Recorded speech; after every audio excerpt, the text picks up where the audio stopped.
Exactly. Speaking of action, time to bring in the man who's got his eyes glued on the National Football League training camps, padded practices. Say that fast 5 times. Yeah. Harry. We got padded practice action, yo. He's got his robe. He's about to slowly drop it to the floor as he walks into the squared circle. The great John McMullen, ladies and gentlemen, NFL insider. I believe still not on speaking terms with our own Ryan Rothstein. Yeah, we got to find out where that is. We got to get an update from the Situation Room with Wolf Blitzer. And now, ladies and gentlemen, he is here. John McMullen. John, how are you, pal? Doing well. No, I'm speaking to Ryan. I'm not speaking to many people these days. I'm too busy. I hear you, man. I hear you. But one guy you may be talking to soon is Joe Judge. That's one of the big stories that evolved today in the National Football League out of the New York Daily News, that the head coach of the New York Giants going old school at camp, having players and coaches run laps after they make mistakes. He wants to keep them focused, John. Good luck with that. Yeah. I'm amazed that it really so many times, if you look at the Bill Belichick coaching tree, so many failures on it, and it's all these guys trying to think what they think Bill Belichick does. And as far as being a disciplinarian or something of that nature, I mean, you have to evolve. That's just not going to work in today's NFL environment. But we'll see. I don't think it's going to end well for Joe Judge. It hasn't even started yet.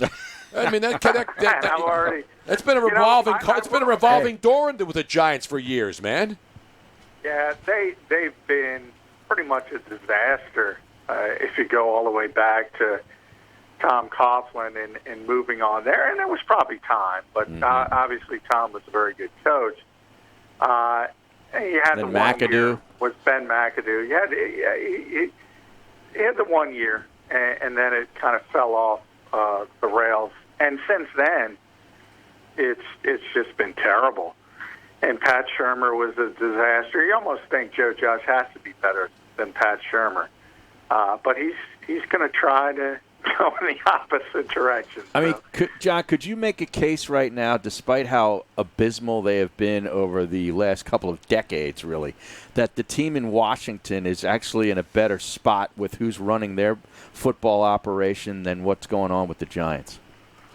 Yeah, I mean, a really good argument. Ron Rivera is very well respected in this league, and I don't think anybody has any questions about him as far as leading a team. Same thing with Mike McCarthy in Dallas, and I think if you look at both of those teams, you look at it and say, okay, they made huge upgrades. It might take a while, especially coming off this offseason where you didn't get to implement your sort of new plan for each organization, but clear upgrades. I don't think you have that same thing with the Giants, and because they tabbed a guy with such uncertainty and wasn't on a lot of people's radars. And I think most people think they wanted Matt Rule, and I think they did want Matt Rule. And Carolina kind of blew him out of the water with a 7-year contract. And I think they kind of panicked, to be honest. Now, could there be a situation where if he does do this, and I understand you're trying to get guys' attention because people have short attention spans, but can the Players Association say, hey, man, we can't be doing that stuff in this day and age? Yeah, they could. I mean, they could file a grievance. They could always go in that direction. That's one thing. Always on the plate. I mean, constant with the union, and that's what they do. They fight for players' rights, and I don't think that would rise to that. I think that's more of something in-house that people will start labeling you a high school guy, college guy, rah-rah. That's just not going to work at the professional level, and I kind of agree with that. At not necessarily from the standpoint of it should be that way, but I think at some point you have to realize it is that way, and you got to make do. And I think that's what Bill Belichick does so brilliantly. He's able to evolve and stay ahead of the curve. And people talk about young, innovative coaches. They always want Sean McVay. The most innovative coach in this league remains Bill Belichick, and people try to hire his assistants thinking they'll get some of that. Never seems to work. Follow John on Twitter at JF McMullen. All right, now, John, what did Nigel Bradham say that got everybody up in arms in Philadelphia, media and fans alike, down at his new home in New Orleans? What the hell did he do? He told the truth. I have no problem. I don't think there's any controversy to what Nigel said at all. It's just, Philadelphia fans like to get their arms up and get upset about things. He basically said, and I think there's this revisionist history, because if you think about the Eagles as a whole, you go back to 1999 and Andy Reid, and people say, well, things changed, and since that time they've been one of the best organizations in the NFL, which is true, except you had that little blip. Chip Kelly. When Andy, yes, Yeah. exactly. When Andy left and you went to Chip Kelly. Mm-hmm. And I'm not even talking about on-field, because Chip won 10 games. He had some success, especially early on-field. He was kind of, people had to catch up to what he was doing with tempo. And once they did, it was over. It was a one-trick pony. But the organization as a whole was a you-know-what show, and it wasn't well-respected. He wasn't well-respected. It was like Dysfunction Junction for a little while, yeah, though, right?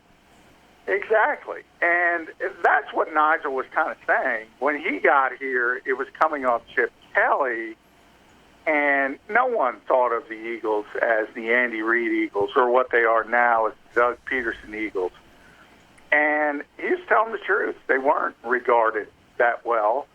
And it was people like him and a lot of other people, starting with Doug Peterson and Jim Schwartz on the defensive side of the football, that brought them up to where they are again. And if you want to ignore the Chip Kelly part of it, I suppose you get angry at Nigel Bradham, but he was only telling the truth. John McMullen. Now, John, we had a couple of Pro Football Hall of Fame finalists announced today. Tom Flores, for many, many years, people out there in the Bay Area, Oakland Raider fans have said, this guy should definitely be in. This is long overdue, Tony. Yes, and Drew Pearson, one of the great Cowboys who also got overlooked because he played in that era, and so many other Cowboys have gotten in. They have been named as finalists today for the Pro Football Hall of Fame class of 2021. Yeah, there's a lot of overlooked guys, and I think, especially when you look at Drew Pearson, he's been very vocal about it. And I think he was a little upset because Harold Carmichael got in before him. But, you look at the numbers. The game has changed so much. I think people that don't go back or don't like history and don't understand.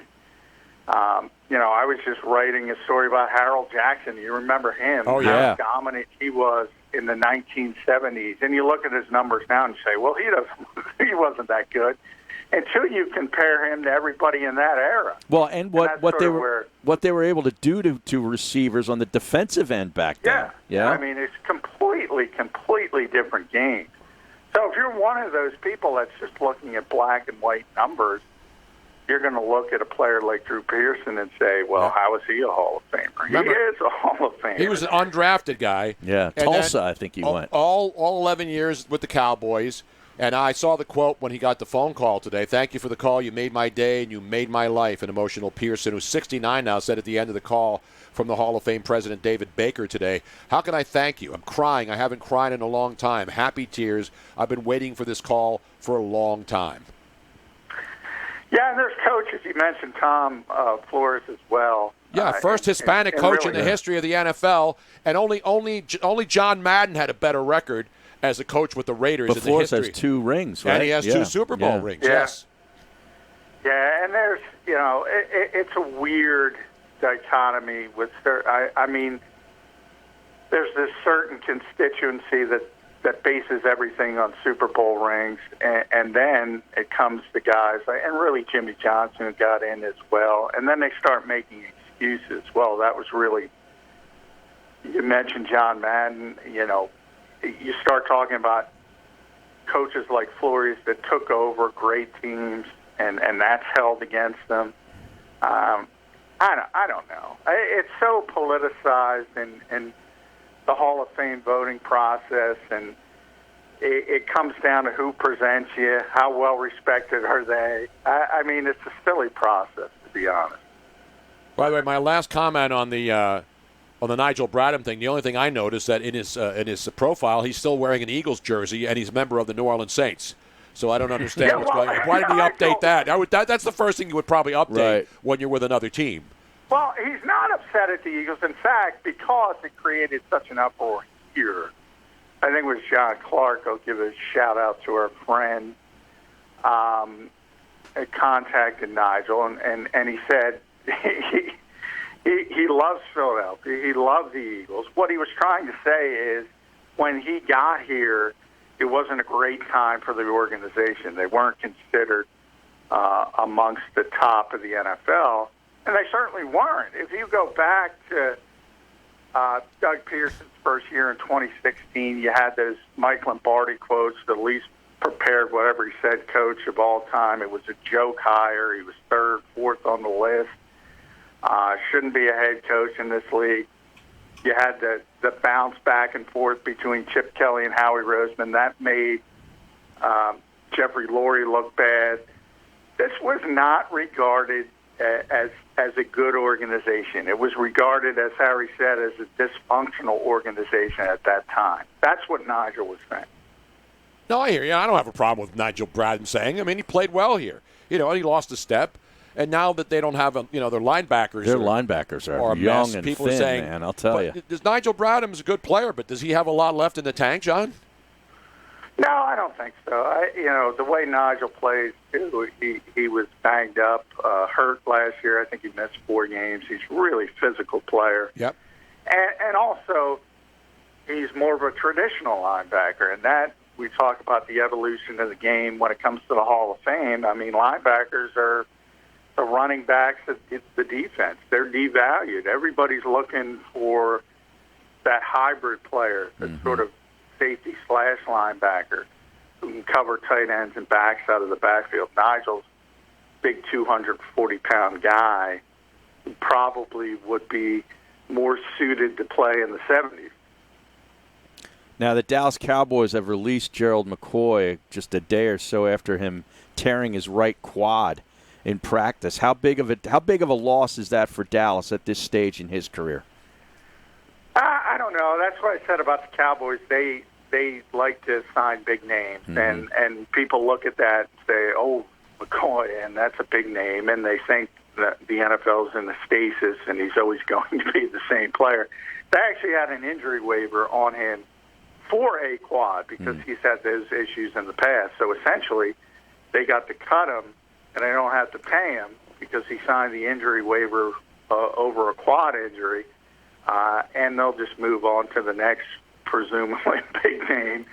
They brought in Everson Griffin, Aldon Smith. They're still talking about Randy Gregory coming back. That's Jerry Jones. He's like a fan. He just wants to collect big names. Exactly, like a fantasy player. Except he uses real money, not make-believe money. McCoy can keep his $3 million bonus, though. That he That's does a good get deal. to keep. It's a nice, lovely parting gift. Yeah.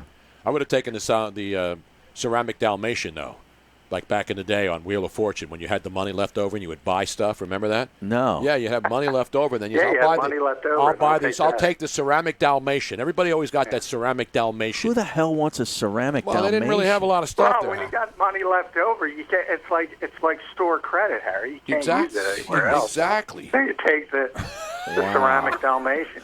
But I want to clarify before everybody the announcement about the Super Bowl finalists. They are finalists. They have not been inducted. They're not in. They do it during the week of the Super Bowl. They always have the 18 finalists to put up there, and then you have to get a certain number of votes. So Flores is in as the new coach, and Drew Pearson is in. These are guys that have been around for a while, and they will be voted on. And, by the way, you have to have, 80% of the 48 members. So Flores and Pearson will be considered for induction the day before the Super Bowl. Each has to get 80% of the 48 members to be inducted. Generally, the way it's been going as they've shifted that sort of new category, the guys who are put in that category tend to get in. So that's why Drew Pearson was so excited. By the way, we have breaking news, John. It is the final now. Wow. Consecutive Carter shutouts. Hart, back-to-back Jack. Back-to-back Jack. Third Flyers goaltender with consecutive back-to-back shutouts in the playoffs, and the Flyers blank your Montreal Canadiens. Do we get the float ready yet? Do I start building it at least? Go get some wheels. Go down to Home Depot, get some wheels so we can push it down Broad Street, even though we'll have masks on when the Flyers win the Stanley Cup, John? Well, I would say this is the first Flyers team in a long time with a very good chance to go the distance. And, it starts with goaltending. That's been the issue for that organization for a very long time. So, hey, when you got a guy like that who's putting up shutouts, hockey, you get hot at the right time, and boom. And now the bottom line is this, John. The Flyers only need how many more wins to win this? Howard, you got to have a countdown clock. Because how many wins do you need? 16 wins to win the 16? Cup. Mm-hmm. They are now 14. That's 13. They are 14 wins away. 14. Yeah, because Aren't no, they 13. 13. They're 13 wins Math away. is not his specialty. No, I know. John. They've won 3 games. They need 16. Yeah. 13 more wins. 13. And we are drinking from the cup, Harry. You know what I'm saying? Just relax. We know you're going to put in the cup. Yeah, you got to put 2 cups of. Nah, you don't want to drink from that cup. Yes, you do. I've drank from the cup before. Why not? Yeah, but that was before. Now you got COVID-infected people drinking from that cup. You want to stay away from it. We were drinking from it last year when Craig Berube came up to New Hope, and we did a you live drank show from it there? Absolutely. People were putting everything in there. Because I'm going to say, the last time the Flyers won, it's been 45 75 years. yeah. Whatever. There's been a lot I drank more. from that cup. No, we did a remote from, where was it? New Hope? It was a great bar in New Hope. And Craig Berube was doing a special fans tour and came down, and we drank. Our buddy AJ in San Antonio was in town, and we took him there, and he drank from the cup.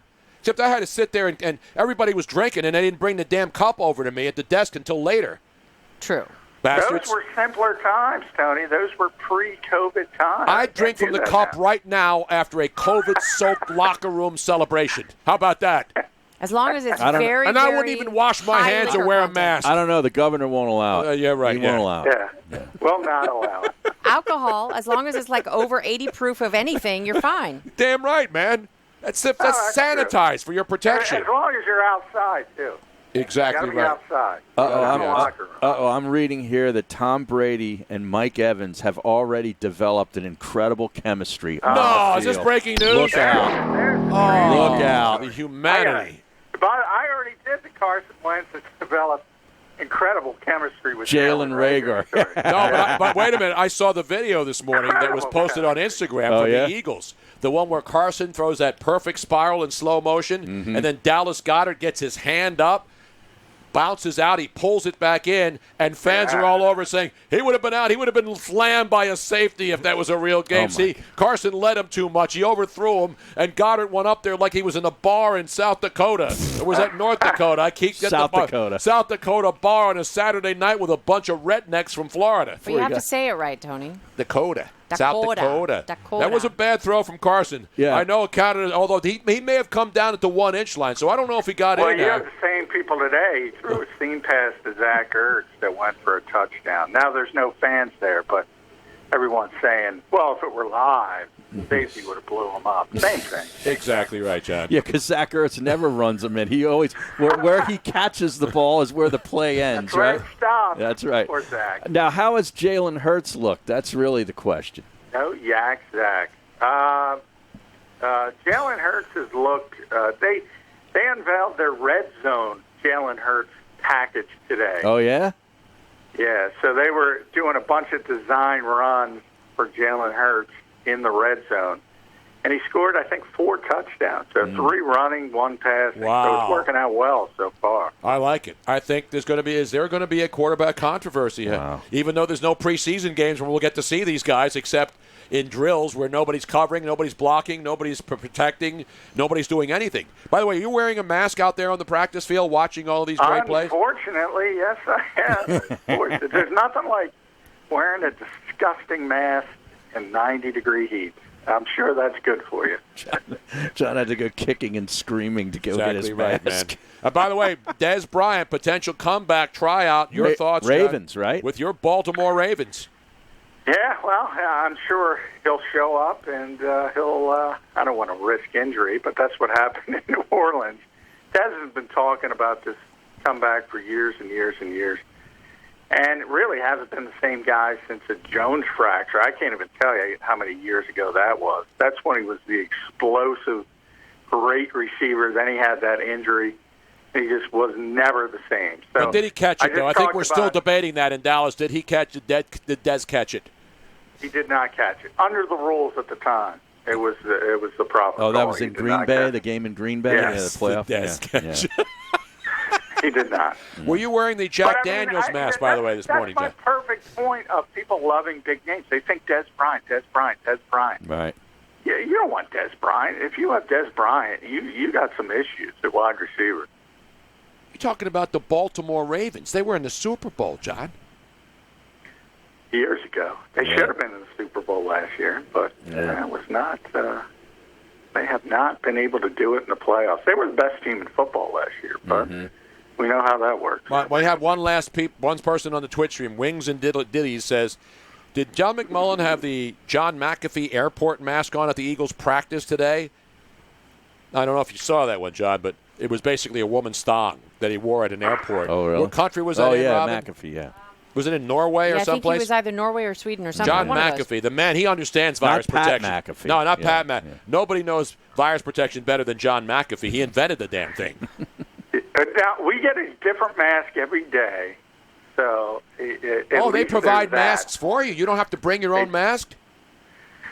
No, they provide the mask. It's, there's goofy blue surgical masks. So you wear one day, and then you bring it back the next day, and you get a new one. And hey, I don't know. I don't think it does much. Do you get a sippy cup? What do you get? Do you get what do you call it? Those Do you get rubber gloves? Rubber gloves? Any of that? We do not get rubber gloves. But it's interesting because you have Tier 2 and Tier 3 media. And we, as Tier 2 media, we have to go into different entrance than Tier 3 media, and we end up in the same place. So I don't understand it, but you've been washing your hands and not touching your face when you're out there breaking down, when you watch Carson Wentz throw that perfect spiral, that pill into the end zone. First thing I do when I hit my car is use the hand sanitizer. There you go. Good job out of you. Of course, the problem with wearing a mask. And that would be the Force Field skincare sanitizer. Exactly right, Yes. man. The problem with wearing a mask, though, is you're constantly touching your face because you're trying to readjust it. It's slipping, it's moving, it's itching. That's what she said. Yeah. That's what she said, and yeah, you got to take it down when you get a drink of water because it is 90 degrees. So. It's an outrage. The things we do to get John McMullen to get us information for this program every single day. He's out there risking his life for you, and don't you forget it. That's right. And COVID tested every day. So. Every day. The So swab, far, so good. The swab gets stuck right up there. Bam! And he's clean. Extending the Play podcast, too. Philly voice. Yeah, he's everywhere. SI now. He's the great John McMullen. John, thanks a lot, buddy. We'll talk to you later in the week. All right, thanks, guys. There he is. We're coming right back. Maybe some strappers. Yeah.